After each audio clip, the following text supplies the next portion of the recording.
ঝিনাইদহের আমির হামজা ৫ লাখ টাকা খরচ করে কাতারে যেতে ৩ দিন ধরে অপেক্ষা করছেন বিমানবন্দরে। ভিসার মেয়াদ আছে আর ১৩ দিন। ফ্লাইট বন্ধ থাকায় দিন কাটছে তার চরম অনিশ্চয়তায়। আমার জায়গা জমি বিক্রি করে আমি ৫ লাখ টাকা জোগাড় করে কাতার যাচ্ছিলাম। তো এখন আমার ভিসার মেয়াদ আছে ১৫ দিন। তো এখন আমি কি করব? আমার তো উপায় নেই কিছু। কালকে থেকেই এখানে ঘোরাফেরা করতেছি, কোনো লাভ হচ্ছে না। ইরানে যুক্তরাষ্ট্র ইসরায়েল সামরিক অভিযানের কারণে মধ্যপ্রাচ্যের বিভিন্ন দেশের আকাশসীমা পুরোপুরি ও আংশিক বন্ধ থাকায় এমন ভোগান্তিতে পড়েছেন অনেক বাংলাদেশি। সুনামগঞ্জ থেকে ৮-১০ হাজার টাকা খরচ করার পরে এখন বলতেছে ফ্লাইট হবে না। আমি তো দুবাই হইয়া যামু, তো দুবাই তো ভাই মনে হয় সম্ভবত বন্ধ ফ্লাইট। আজ আরও ৩৯টি সহ ৩ দিনে বাতিল হয়েছে ১০২টির মতো ফ্লাইট।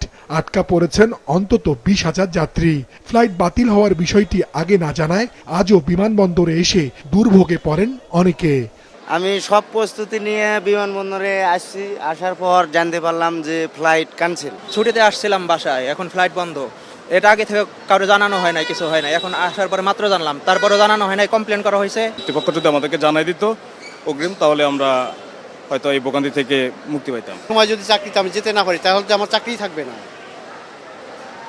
গতকাল থেকে চালু হয়েছে ঢাকা থেকে জেদ্দা, মদিনা ও ওমান সরাসরি ফ্লাইট।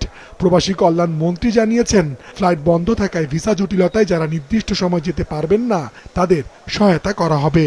ভিসা সংক্রান্ত বিষয়ে আমাদের একটা সেল গঠন করা হয়েছে।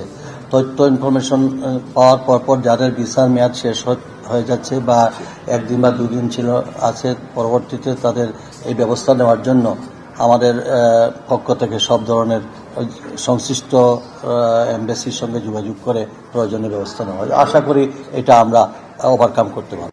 মধ্যপ্রাচ্যের দেশগুলোতে থাকা বাংলাদেশিদের নিরাপত্তায় সরকার সর্বোচ্চ গুরুত্ব দিচ্ছে বলে জানিয়েছেন সংশ্লিষ্টরা। আমাদের নাগরিক যারা ওই অঞ্চলে আছেন তাদের স্বার্থ রক্ষা ১ নম্বর কথা। আর আমরা মনে করি না যুদ্ধ বা সংঘাত কোনো সমাধান। আমরা চাই অত্যন্ত দ্রুততম সময়ে একটা আলোচনার মাধ্যমে, কূটনীতির মাধ্যমে শান্তিপূর্ণভাবে এই সমস্যাটার সমাধান হোক। এদিকে হামলায় আরব আমিরাত ও কুয়েতে নিহতদের মরদেহ দেশে আনার ব্যবস্থা করা হবে বলে জানিয়েছে পররাষ্ট্র মন্ত্রণালয়। মাশরেক রাহাত, মাছরাঙ্গা সংবাদ, ঢাকা।